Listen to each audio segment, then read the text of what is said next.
Assalamualaikum warahmatullahi wabarakatuh. Kembali lagi di YouTube channel gua Sultan Sanjay TV. Terima kasih untuk yang sudah nonton video ini. Kalau kalian suka jangan lupa di like, di komen, dan di subscribe. Oke, kali ini teman-teman gua kedatangan tamu. Dia seorang mantan bintang. Wah, di kampusnya dulu. Pernah jadi bintang dulu ya. Kira-kira nggak begitu, Pak? Nggak gitu. Terus jadi apa dulu? Jadi ini. Jadi presiden dulu tuh ya. Katanya tapi Bang. Oh, ini dia sahabat Munib Jajuli. Halo bro. Siap. Gimana kabar? Sehat Bang, alhamdulillah sehat. Alhamdulillah. Apa aktivitas ini seharian? Nggak ada aktivitas Bang. Nggak ada. Kuliah udah selesai. Udah mau selesai kita ini ya kan. Udah ada rencana. Kalau selesai ini nanti mau kemana? Mau ngapain? Mau lanjut S2 atau mau ngambil profesi? Atau mau kerja? Kayaknya nggak dulu Bang, ini masih proses pengendapan dulu. Oh gitu. Diendapin dulu keinginan itu kan. Oh iya, jadi fokus penyelesaian. Iya. Kalau boleh tahu dulu, kayak mana ceritanya kok kamu bisa jadi bintang di kampusmu itu, bisa jadi presiden di kampusmu itu apa? Apa memang kamu dipilih sama kampus, apa itu dipilih sama orang banyak? Kalau kita itu kan ini sekarang sistemnya sudah berubah sih. Kalau zaman dulu kan dulu namanya pemilihan raya. Pemirah cuman di kampus, kalau di IAIN gitu di bawah Kementerian Agama sudah menggunakan parlementer, yaitu perwakilan saja. Perwakilan dari setiap jurusan. Ini ada berapa jurusan sih IAIN itu? Ada 18 sekarang itu ya. Jurusan. Jadi 18 orang itu yang milih itu ya. 18 orang yang memilih. Terus gimana? Ada kesan-kesan apa dulu waktu? Jabat berapa tahun sih dulu sempat? 1 tahun. 1 tahun. Hanya 1 tahun. Realisasinya hanya 1 tahun itu. Ya. Apa yang sudah terrealisasi program-programmu dulu? Satu aja. Yang inilah yang kamu ingat lah. Kalau kita mencetak ya Bang, yang pertama yang aktif kita lakukan adalah konsolidasi ke luar kampus gitu, berkolaborasi dengan teman-teman yang ada di luar kampus ya, Metro dengan yang juga banyak birokrasinya gitu. Jadi salah satu inilah ya gerakan untuk melebarkan nama IAIN Metro ya. Iya. Kemana aja misalnya? Ya beberapa kali ke ibu kota, kemudian juga pernah ke Sumatera gitu kan. Artinya saya melihat ini juga hal yang baru setelah 3 tahun. Ada beberapa tahun yang vakum, kemudian di 3 tahun ini saya fokusnya adalah konsolidasi keluar, bagaimana mengembangkan IAIN Metro, khususnya organisasi mahasiswa untuk campur dan berkolaborasi dengan berbagai organisasi mahasiswa di kampus lain gitu. Iya. Itu pasti banyak pengalaman ya. Ya untuk konsolidasi tingkat nasional itu pasti banyak. Kalau dulu partnernya ada beberapa orang. Iya. Yang memang bener-bener jalan bareng terus sama dia. Iya.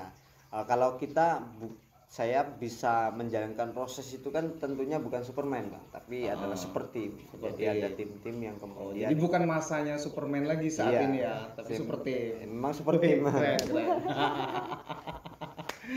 Terus jadi ada yang unik Bang, kalau ngomongin soal pengalaman di tahun 2020 khususnya itu kan menjadi tahun pandemi pertama. Itu sangat saya ingat betul bahwa kita setelah melakukan gerakan besar setelah seminggu kemudian itu adalah pandemi COVID-19. Kita terpaksa kemudian merubah hasil rapat kerja kita yang sudah banyak itu, kemudian kita akumulasikan dan menyesuaikan pandemi atau penyesuaian di kehidupan pandemi COVID-19 itu. Di luar kebiasaan beberapa bertahun-tahun ini kan juga menjadi tantangan. Tentunya dengan berbagai formulasi dengan tim itu kita membuat bareng ataupun mengkolaborasikan dengan pandemi COVID-19 itu.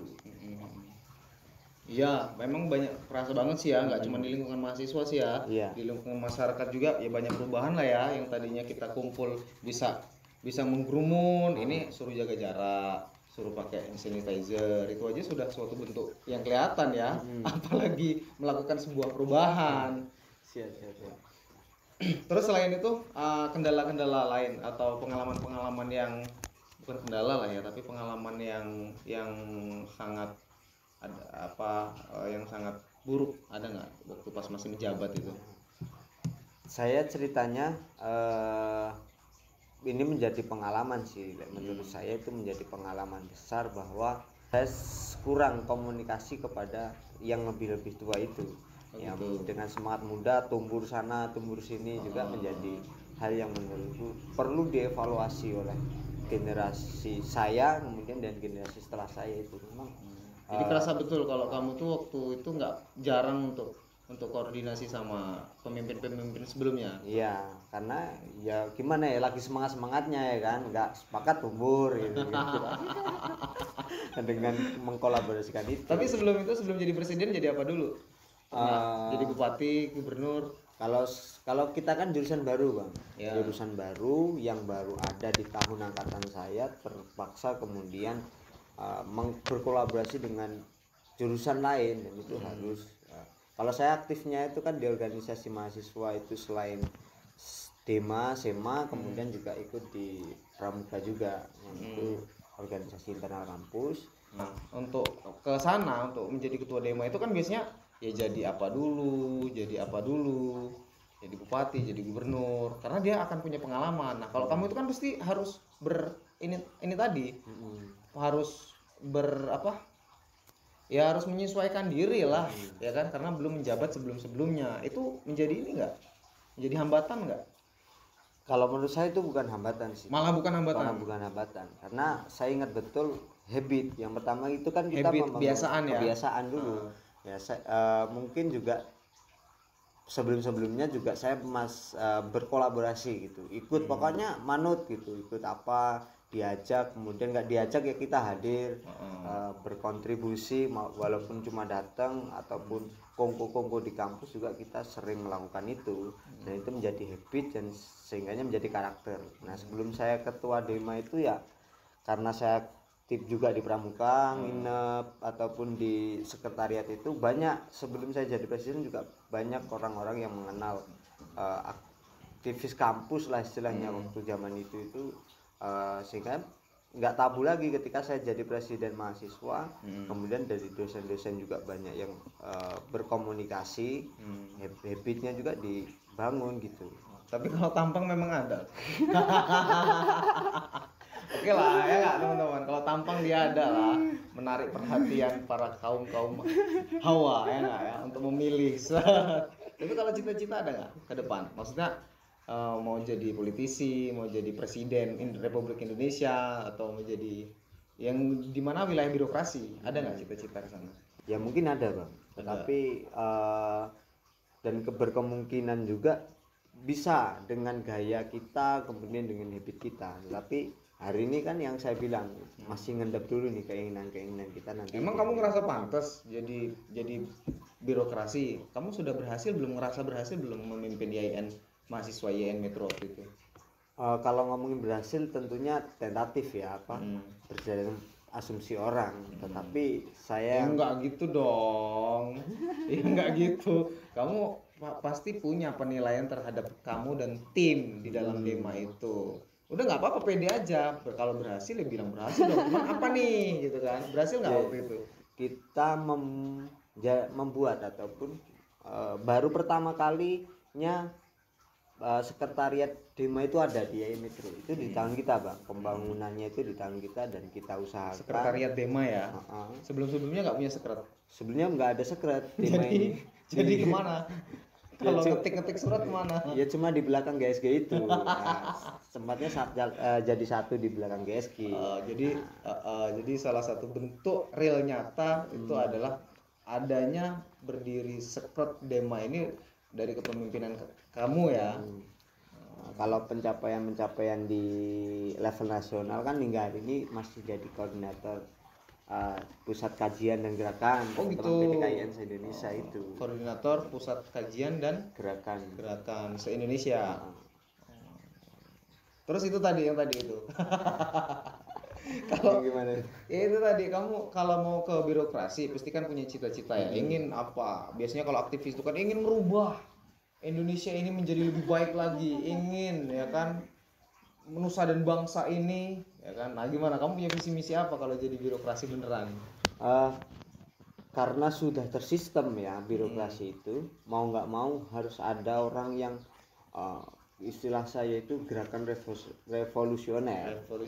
Bener-bener revolusioner bang. Karena kalau sistem itu dibangun bukan atas dasar kemudian humanis, pendekatan kemanusiaan, emosional, itu kayak robot kita bang di birokrasi itu.